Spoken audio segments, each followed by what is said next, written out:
मुझे अपनी समस्या समझाओ। आओ, आ जाओ आ जाओ आ जाओ। अरे मार क्यों रहे हैं इनको? इनसे कहिए आ जाओ आ जाओ आ जाओ। मैं बुला रही हूं, आने दीजिए, आने दीजिए इन्हें। आ जाओ बेटा।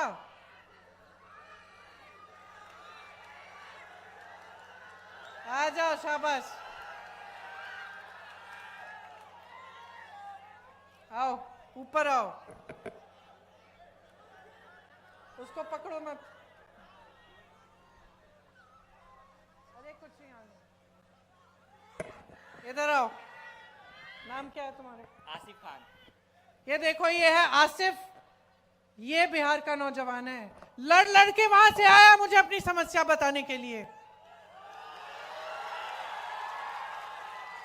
ये है बिहार का नौजवान जो अपने अस्तित्व को समझता है, अपने अधिकारों को समझता है, जो लड़ता है अपने अधिकारों के लिए, जो समझ रहा है कि इसके साथ क्या हो रहा है आज।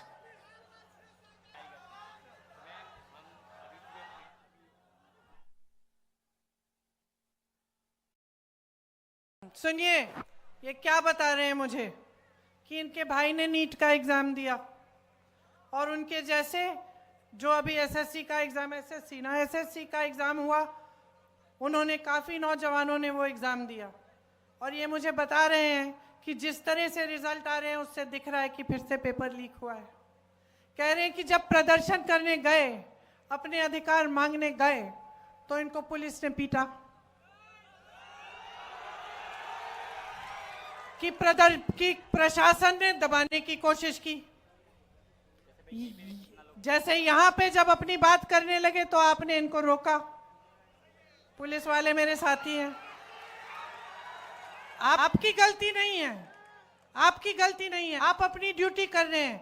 आपको बताया गया है कि आपकी ड्यूटी जनता की आवाज को दबाना है, ये बताया गया है। क्योंकि आपकी सरकार है, वो ऐसी सरकार है जो जनता की आवाज सुनना नहीं चाहती है। मैं आपको एक बात बताना चाहती हूं, मेरे बचपन की बात है। मेरे पिताजी प्रधानमंत्री थे, मैं उनके साथ अमेठी गई। अमेठी उनका संसदीय क्षेत्र था। बैठ जाइए आप। मैं उनके साथ अमेठी गई, छोटी सी थी, 10-12 साल की थी, पीछे पीछे चलती थी।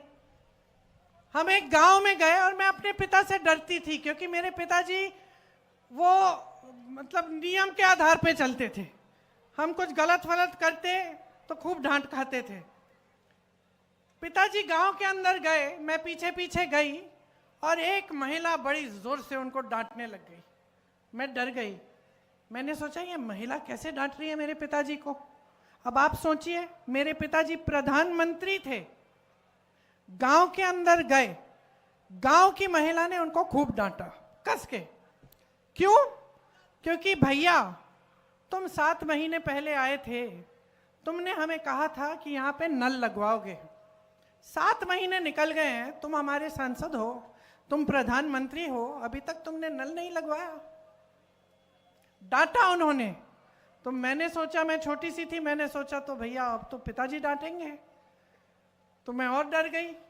पिताजी ने डांटा नहीं, डांटा नहीं, प्यार से बात किया, बोला बहन यहां आओ, समझाया कि इस नल को मैंने सैंक्शन कर लिया, इसमें समय लगता है, ये हो जाएगा, ये अगले 1-2 महीने में तुम्हारा नल लग जाएगा।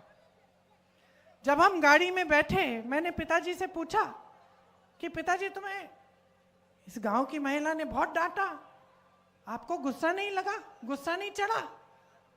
कहते बिल्कुल नहीं चढ़ा बेटी, क्योंकि ये मेरा कर्तव्य है और जब वो मुझे डांटती हैं तो वो सही करती हैं, उनका अधिकार है, मेरा कर्तव्य है उनके लिए काम करना, मैं उनका सेवक हूं।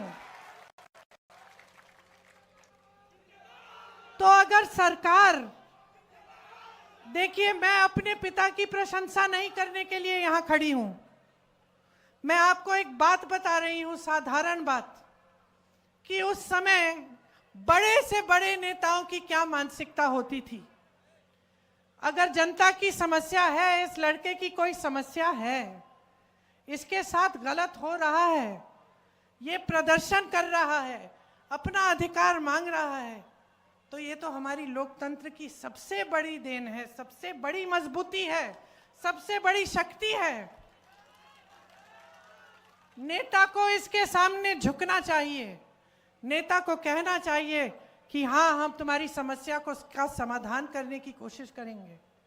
और जब नेता ऐसा होगा, जब सरकार ऐसी होगी, तब पुलिस भी ऐसी होगी।